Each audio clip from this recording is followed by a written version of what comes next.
jam 18. Nah, jadi hari ini kita mau ngapain sih? Nah, hari itu kita akan praktikumnya tentang kesetimbangan. Apa itu? Nah, praktikumnya ini untuk mengetahui perubahan warna. Nah, dari situ kita tahu faktor-faktor yang dapat mempengaruhi keseimbangan kimia. Nah, daripada lama-lama, ayo kita mulai. Ayo.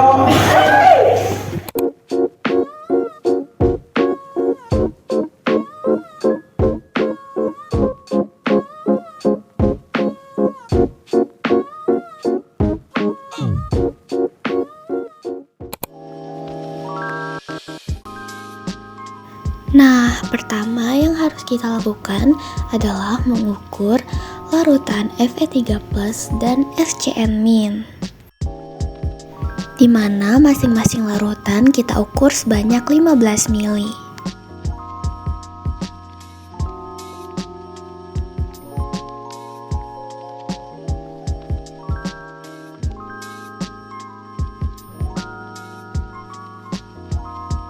Selanjutnya, kita campurkan kedua larutan tersebut ke dalam beaker glass.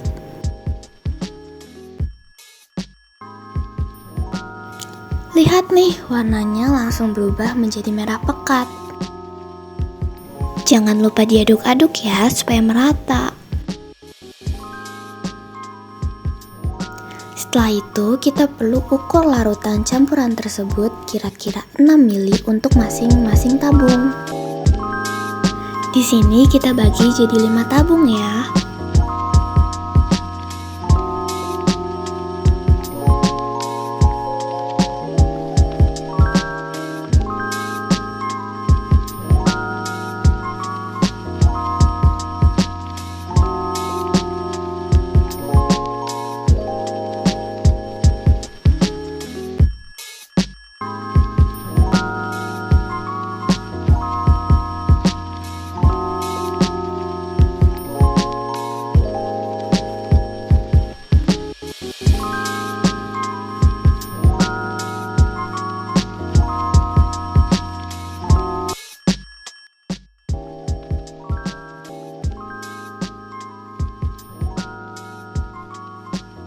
Di sini kita harus ukur-ukur lagi nih, karena ternyata setiap tabung memiliki volume yang berbeda.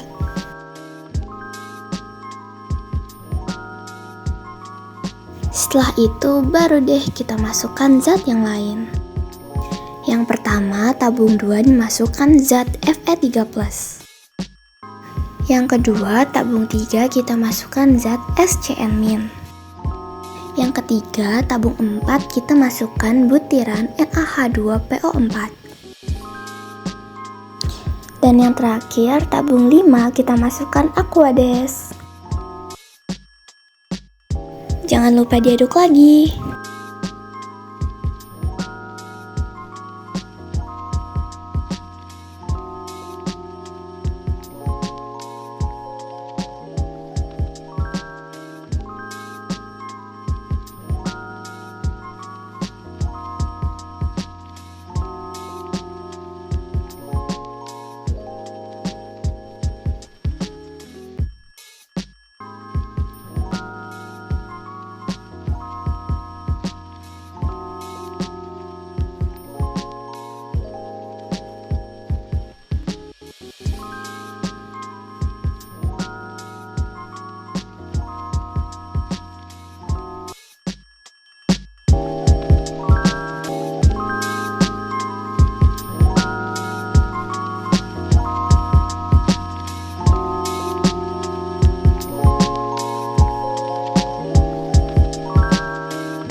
ini hasil praktikum kita hari ini.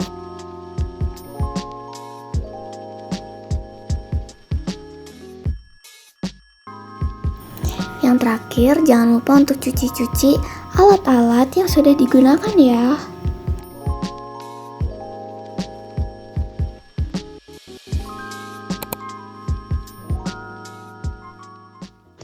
Tentunya semua yang kita lakukan ini nggak mungkin dong kalau nggak ada teorinya. Maka dari itu, di sini aku mau jelasin sedikit nih, biar teman-teman juga ikut ngerti. Sebelumnya, kalian tahu nggak sih apa itu kesetimbangan kimia? Nah, jadi sebenarnya kesetimbangan kimia itu adalah keadaan di mana konsentrasi seluruh zat dalam suatu reaksi tidak lagi mengalami perubahan. Karena zat yang ada di bagian kiri dengan zat yang ada di bagian kanan terbentuk dan terurai kembali dengan kecepatan yang sama. Reaksi kesetimbangan ini bisa berlangsung dalam dua arah loh. Makanya, saat kita menuliskan persamaan reaksi kesetimbangan, kita menggunakan simbol tanda panah bolak-balik. Jadi, reaksi dalam kesetimbangan itu dapat bergeser sesuai arah yang ingin kita capai.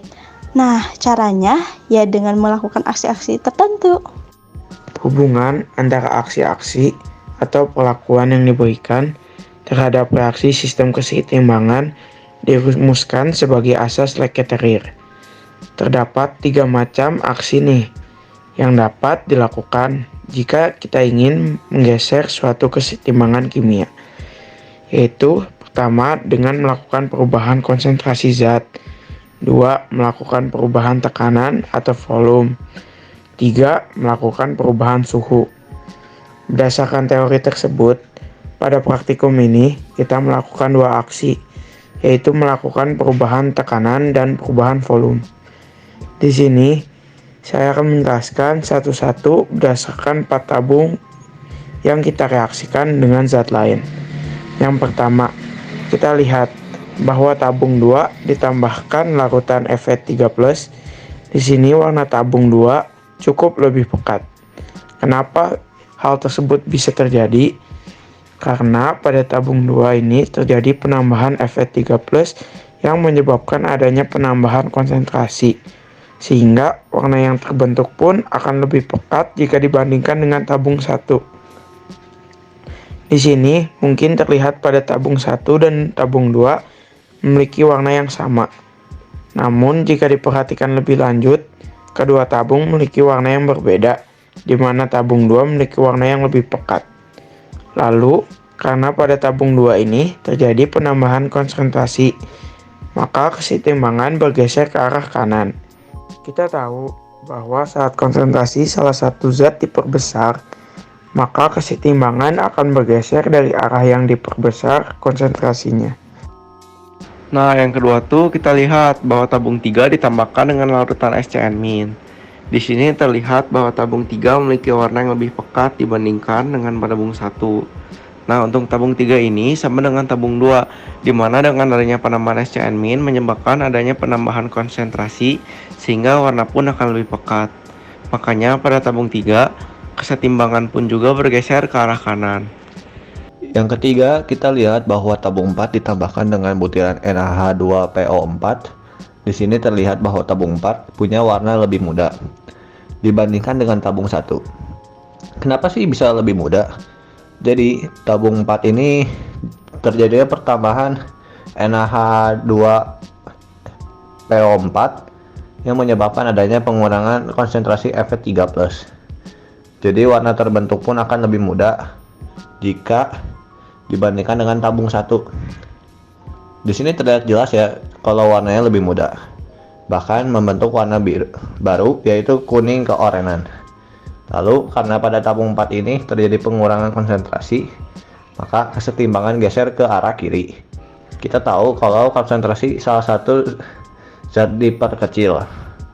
Jadi kesetimbangan akan bergeser menuju arah yang diperkecil. Dan yang terakhir adalah tabung 5. Berbeda dengan tabung yang lain, tabung ini ditambahkan aquades atau air yang berasal dari air keran.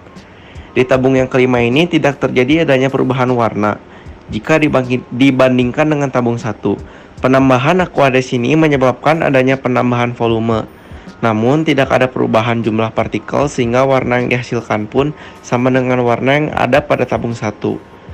Lalu, karena tidak ada perubahan jumlah partikel pada tabung 5, maka kesetimbangan pun tidak bergeser atau dapat dibilang kesetimbangannya tuh tetap. Nah, dari praktikum ini tuh bisa diambil sebuah kesimpulan bahwa dalam perubahan konsentrasi itu berlaku penambahan konsentrasi, di mana mengakibatkan warna berubah menjadi lebih tua dan kesetimbangan bergeser dari arah yang diperbesar konsentrasinya. Sedangkan pengurangan konsentrasi mengakibatkan warna berubah menjadi lebih muda dan kesetimbangan bergeser menuju arah yang dikurangi konsentrasinya. Nah, sedangkan yang kedua ini, dalam perubahan volume, berlaku penambahan volume yang mengakibatkan warna berubah menjadi lebih muda dan kesetimbangan bergerak ke jumlah molekul atau koefisien yang besar. Sedangkan pengurangan volume mengakibatkan kesetimbangan bergerak ke jumlah molekul yang kecil. Namun, jika tidak terjadi perubahan jumlah partikel dalam sistem kesetimbangan, maka perubahan volume tidak akan menggeser kesetimbangan.